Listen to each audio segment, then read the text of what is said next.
Buenas a todos y a todas. Seguimos en el módulo 4 de este curso de Desigualdad y Cooperación al Desarrollo, que trata sobre sujetos invisibilizados en un mundo desigual. Hoy estamos con Juan Iglesias, que es profesor de la Universidad Pontificia Comillas de Madrid, es doctor en Sociología por la Complutense y cuyos temas de investigación son la desigualdad, las migraciones internacionales y el refugio. Hola Juan, encantado de saludarte. ¿Qué tal? Muy buenas, encantado, Víctor. Bueno, vamos a empezar con la primera pregunta con respecto al tema de las migraciones. ¿Cómo dirías que se ha convertido España en un país de destino y de acogida de flujos migratorios internacionales? Bueno, lo primero, que gracias a los organizadores del curso por la invitación y a ti en concreto por la invitación a participar y a tener esta conversación. Y en cuanto a la pregunta, esta es una pregunta importante porque España hasta hace bien poco, es verdad que ya ha pasado cierto tiempo, ¿no? Pero hasta los años 90 no se convirtió como otros países europeos en país de destino de la migración, sino que por el contrario España históricamente, como bien sabes, ha sido un país emisor de población. De hecho, la población española y en general la población del sur de Europa se incorporó al proceso de industrialización europeo, el proceso de expansión fordista europeo en los años de la posguerra, ¿no? Y solo hasta los 90 empezó España o se convirtió en un país receptor de flujos migratorios. Yo creo que cuando pensamos en migración internacional siempre nos asaltan las imágenes de frontera sur y siempre además pensamos en población muy pobre que viene o que quiere venir hacia los países desarrollados o industrializados o las economías occidentales, huyendo de la pobreza, ¿no? Esta es la imagen que tenemos. Pensamos que el factor principal que genera la migración es la pobreza. Y sin embargo, cuando estudiamos los flujos migratorios internacionales en concreto, nos damos cuenta que este factor, aunque cuenta y es importante, no es el más relevante y sobre todo actúa combinado con otros muchos factores. En el caso de España fue mucho más importante el factor, digamos, pool o lo que tiene que ver con la atracción y con la demanda de trabajadores que incluso el factor PUS o el factor de expulsión, ¿no? El factor clásico de expulsión. En este caso, España, durante los años 90, de manera progresiva, los últimos 30 años, tiene, digamos, de forma estructural una demanda de trabajo constante, de trabajo barato y flexible para su economía. Y lo es, y esta demanda existe y tiene que ver con el modelo de crecimiento económico que hay en España, es un modelo intensivo en trabajo asalariado o en sectores asociados a sectores intensivos en trabajo asalariado. Tiene que ver también con una fase de crecimiento, con las nuevas condiciones de competitividad y rentabilidad globales de nuestra economía y con todo el proceso de reestructuración que hemos hecho en estos años. Otro factor estructural yo creo que tiene que ver también con la reforma del estado de bienestar y el cambio que se produjo en España, sobre todo desde finales de los 80-90, que supuso la incorporación masiva de la mujer al mercado de trabajo y la creación de nuevas demandas en los hogares, sobre todo relacionadas con el cuidado, no solo. Y este es un factor que también ha traído población. Es decir, que igual de importante o más que los factores de expulsión, que las estrategias causadas o que ponen en marcha muchas familias en países en desarrollo durante los años 80 y 90 para salir y buscar un proyecto de vida y de trabajo en otros países, igual de importantes es la fortísima demanda de trabajo barato y flexible que hace la economía española para poder ser competitiva y rentable, ¿no?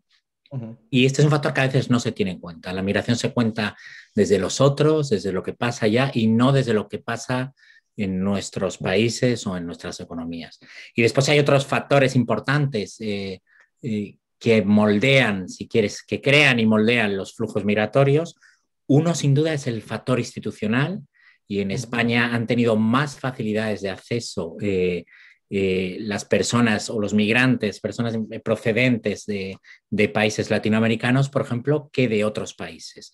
De hecho, el modelo institucional migratorio español o la política migratoria española, si quieres, es muy selectiva, en el sentido de que a unos les impide el paso, a aquellos que vienen, o trata de impedirles el paso, a aquellos que vienen por frontera sur, procedentes del mundo árabe y del África subsahariana, y ha permitido el acceso en mayor medida a aquellos que proceden de América Latina. Y este es otro factor. También tiene que ver con las redes sociales, es decir, una vez que una comunidad étnica o una minoría étnica se asienta en España, pone en marcha toda una serie de mecanismos de apoyo a nuevos migrantes que son esenciales para que se produzca la migración y para que la migración tenga éxito, y que tiene que ver con financiar el proceso migratorio, acompañar a los nuevos migrantes cuando llegan, ofrecer alojamiento, perspectivas de trabajo, apoyo emocional, etc. Es decir, que una vez que las redes se establecen, funcionan de manera autónoma. Incluso puede seguir creciendo la migración en momentos donde hay crisis económica o no hay una expansión de la economía, ¿no?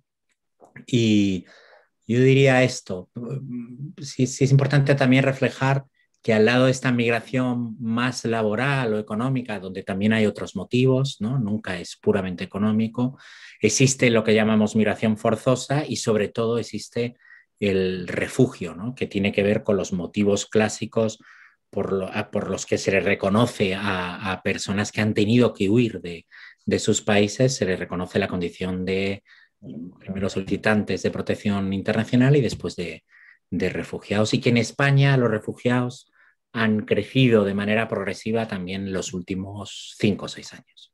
¿Y cuál dirías que ha sido el proceso de integración y de incorporación social de toda esta población migrante que ha venido a España, como has comentado? ¿Cómo dirías que se ha dado ese proceso?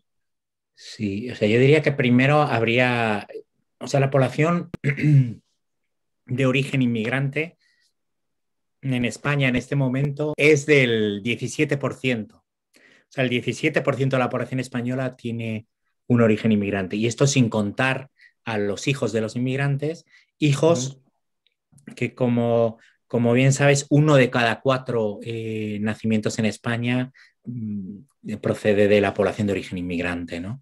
Con lo cual la sociedad española tiene un componente étnico ya y una diversidad étnica a la cual todavía no estamos acostumbrados, no la tenemos en nuestra, no la tenemos en nuestra casa, no representamos el país como un país diverso étnicamente, pero lo es ya y lo va a ser más en los próximos años, ¿no?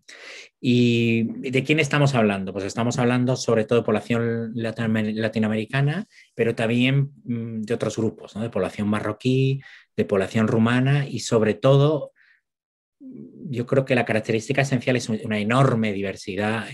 Hay más de 125 países o comunidades étnicas en España, como pasa en otras partes del mundo. Esto tiene que ver mucho con la globalización y la interconexión de los flujos económicos y laborales en el mundo actual, ¿no?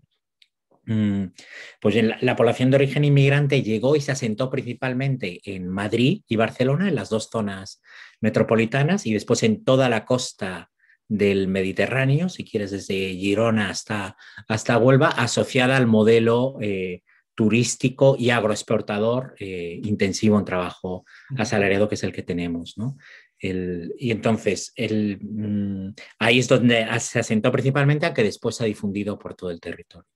Los rasgos centrales de su proceso de incorporación han ido cambiando durante estos últimos 25 o 30 años, pero yo creo que los 2 rasgos centrales son, por un lado, el fortísimo arraigo y asentamiento de la población o de la comunidad inmigrante en España. Enseguida, a diferencia de otros países europeos en los años 60 y 70, en España la población de origen inmigrante arraigó enseguida formó nuevas familias o reagrupó a sus familias, y enseguida cambiaron desde la lógica de retorno inicial, de me vengo unos años a España, trabajo, ahorro, mando remesa y regreso a mi país. Cambió de esa lógica a una lógica guiada por la permanencia, el arraigo, el asentamiento, lógica que ha persistido incluso durante los años de crisis, a pesar de toda la inestabilidad económica y política.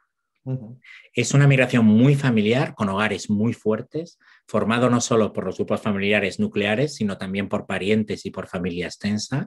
La razón de esto es clara, es una forma de capitalizar, ¿no?, la red familiar, de manera y a través de eso poder enfrentarse de mejor manera a las circunstancias de precariedad y pobreza que viven, precariedad laboral y pobreza material, pero están fuertemente asentados familiarmente en España, han formado nuevos hogares, están teniendo hijos, los hijos han nacido y o crecido en España. También se caracteriza por lo que podemos llamar una integración mixta frente a esas imágenes de que la gente vive en guetos culturales y relacionales, donde no se relacionan con los otros. La población de origen inmigrante en España, con los datos de la última encuesta nacional que hicimos y que sacamos con FOESA, muestran, bueno, y la literatura en general, muestran que el modelo de integración o el proceso de integración es más bien mixto, es decir, que a la vez que mantienen sus lazos étnicos, han desarrollado lazos con población nativa a todos los niveles, familiares, de amigos, de conocidos.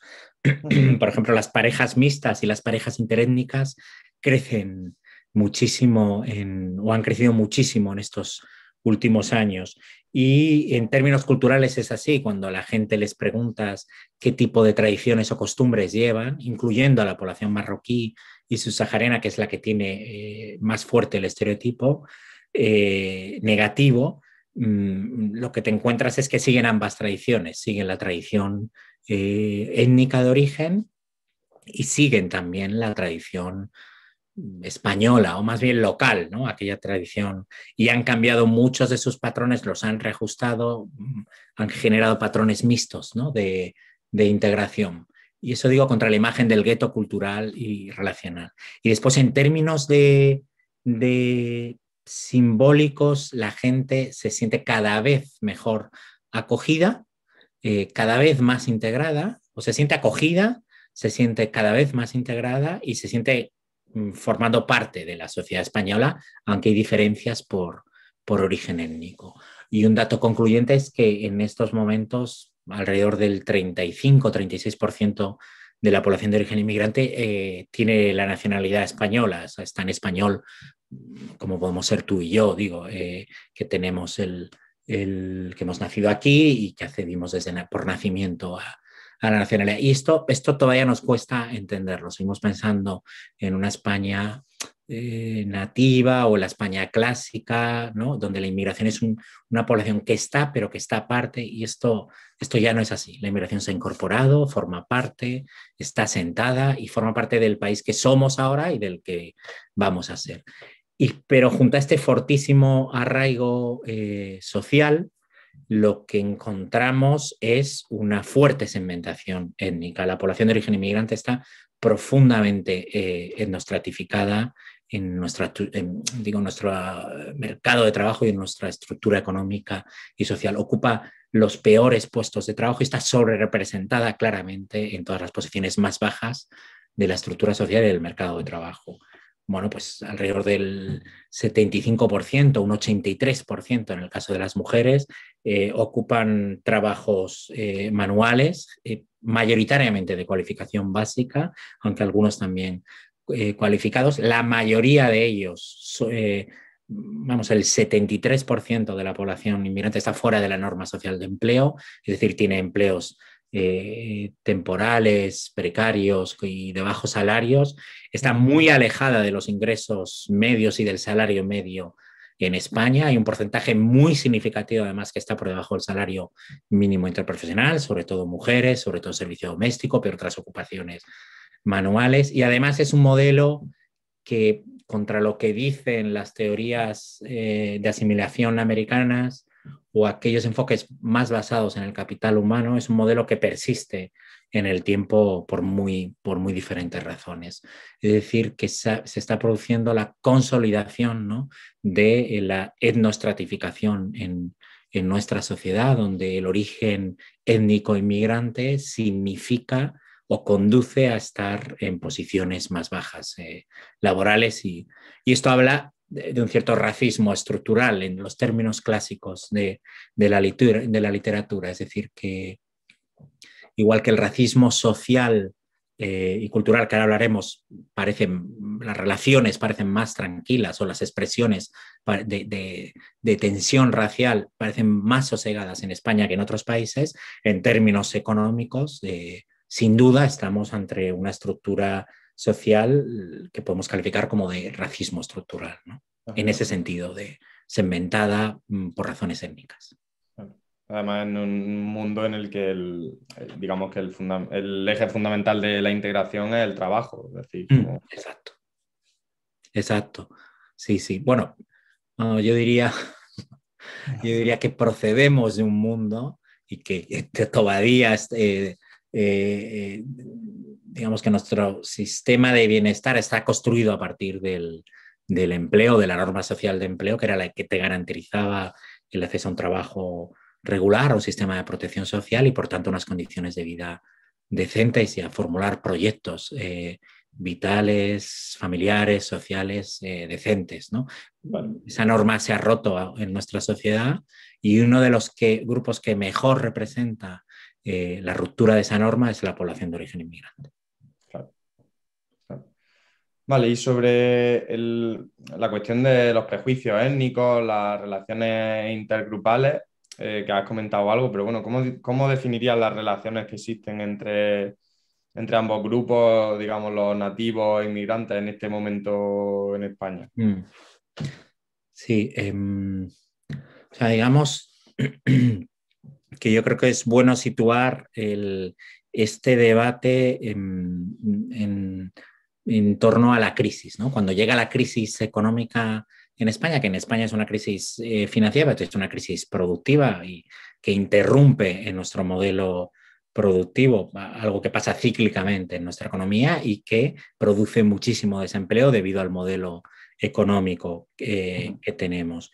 Entonces, cuando llega en la hipótesis central en torno a las relaciones interétnicas o intergrupales, es que la tensión iba a aumentar y tiene que ver con la hipótesis clásica del conflicto grupal, ¿no? En un contexto de competencia por recursos escasos entre la población trabajadora nativa, sobre todo entre la población nativa y la población inmigrante, menos empleo y de peor calidad, más desempleo, menos protección social, que es el contexto que vivimos esos años, las tensiones interétnicas iban a subir, el sentimiento de amenaza y de competencia iba a subir y, por tanto, se incrementaría el racismo y la xenofobia.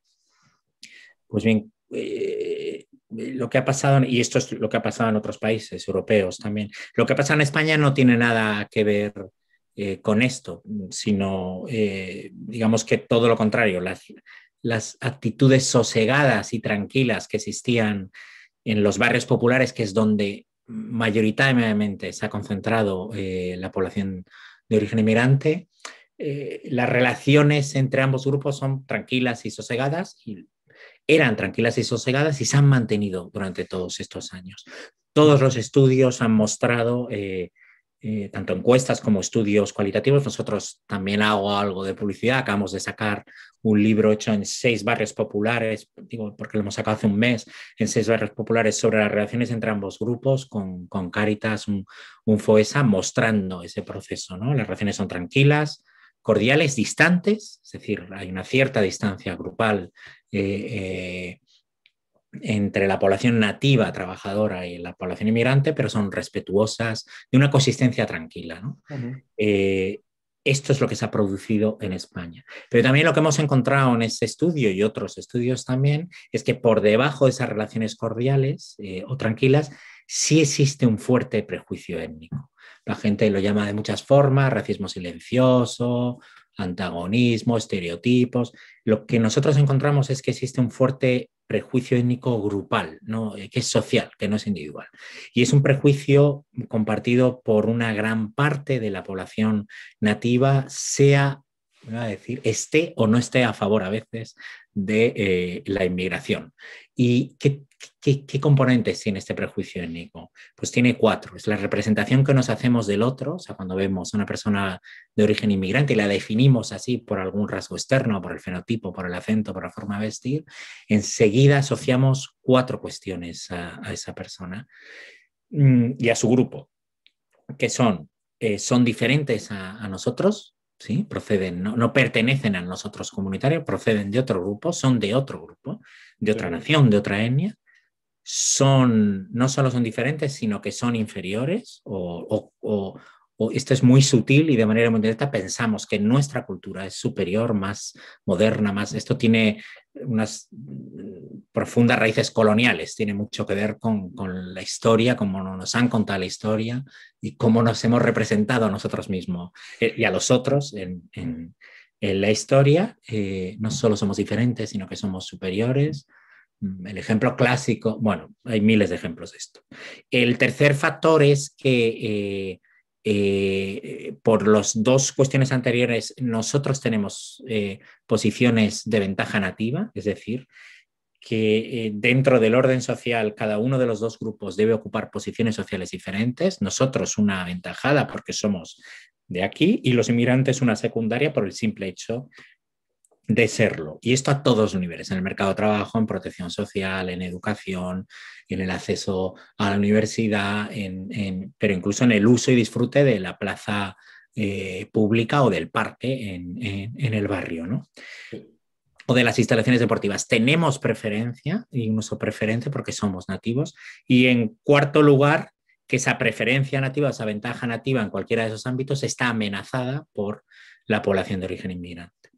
Entonces, este prejuicio étnico es fuerte, está extendido, es consistente, por supuesto es sutil, a veces se hace explícito y varía, está presente y fuertemente internalizado, yo creo, en términos individuales y sociales, y se activa o no dependiendo de determinadas circunstancias.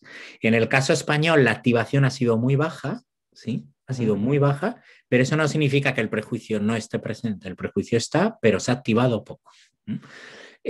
O se ha activado de manera selectiva. Durante la crisis sí crecieron algunos discursos de la población de origen inmigrante representada como amenaza, a partir del prejuicio como amenaza porque nos quitan las ayudas y los trabajos, sobre todo con temas de protección social, también de amenaza comunitaria, ¿no? Están cargándose el barrio, la convivencia, etcétera, este tipo de discursos que también han estado presentes, pero en ningún caso se ha convertido ni en conflicto social ni en conflicto político. Es decir, no ha habido tensiones interétnicas o un crecimiento sistemático de discursos hostiles y xenófobos hacia la población de origen inmigrante en las relaciones del barrio.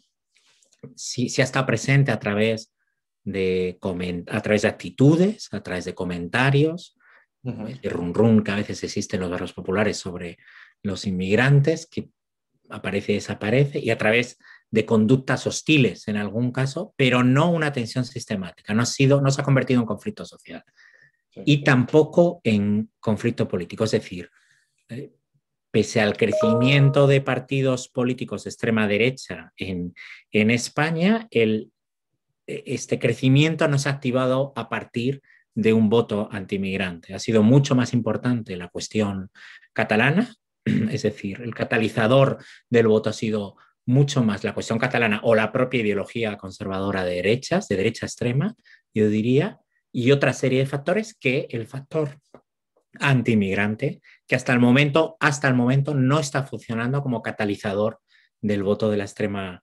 derecha.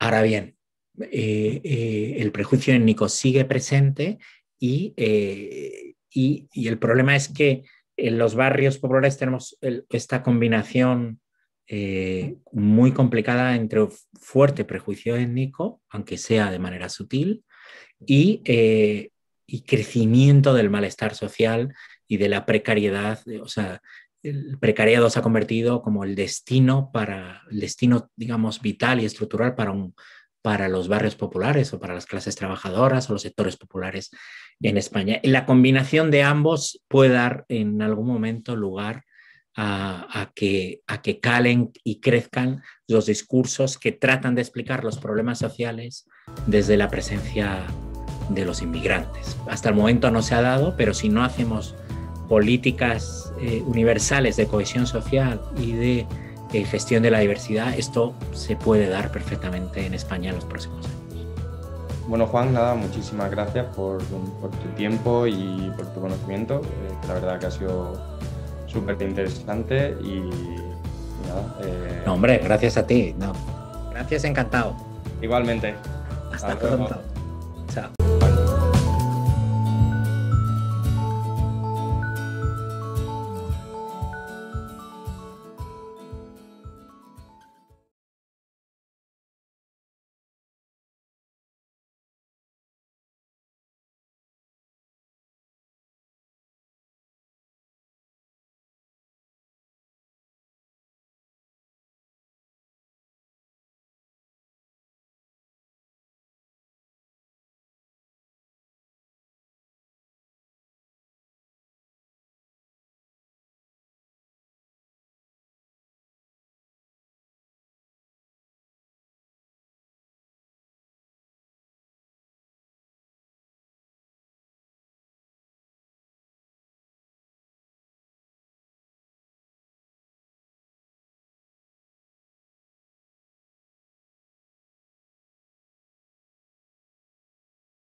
Amplio.